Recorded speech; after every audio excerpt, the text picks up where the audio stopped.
Bill Leonard was my church history professor in seminary. Dr. Leonard recently retired as founding dean of the Divinity School at Wake Forest University.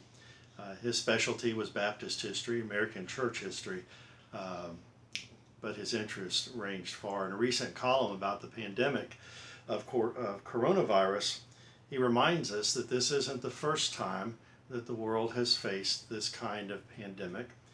He looked back to the Black Plague that decimated Europe generations ago, saying that by 1351 or so, the plague had begun to decline, but it was years later, in 1527, that it exploded again in Germany. This is about the time of the Protestant Reformation. Luther, being a key figure, a pastor and theologian in that day, wrote an article called "Whether One May Flee from a Deadly Plague." Think about his comments as we consider our present circumstances. "I shall ask God mercifully to protect us. Then I shall fumigate, help purify the air, administer medicine, and take it. I shall avoid places and persons where my presence is not needed in order not to become contaminated, and thus perchance inflict and pollute others, and so cause their death as a result of my negligence." Luther seems to be advocating responsibility, faithfulness, and caution. "If God should wish to take me, he will surely find me, and I have done what he has expected of me, so I'm not responsible for either my own death or the death of others. If my neighbor needs me, however, I shall not avoid place or person, but will go freely as stated above. See, this is as much a God-fearing faith because it is neither brash nor foolhardy, and does not tempt God." Knowing that Luther ministered during this time of calamity, and indeed the Reformation is one of those changing points in Western civilization, that it's occurring during this time of pandemic, gives me a new understanding of his words in the hymn that most of us know, "A Mighty Fortress is Our God." A mighty fortress is our God, a bulwark never failing, our helper he amid the flood of mortal ills prevailing.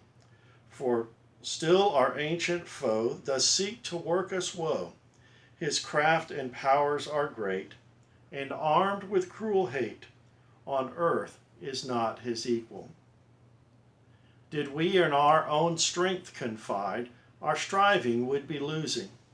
We're not the right man on our side, the man of God's own choosing.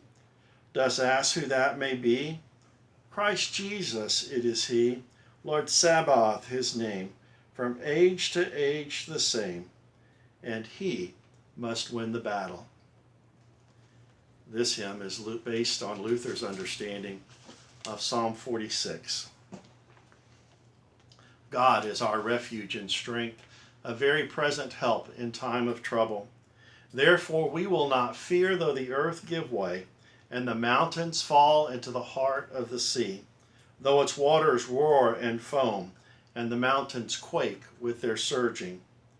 There is a river whose streams make glad the city of God, the holy place where the Most High dwells. God is within her, and she will not fall. God will help her at break of day. Nations are in uproar, kingdoms fall. He lifts his voice, and the earth melts. The Lord Almighty is with us. The God of Jacob is our fortress.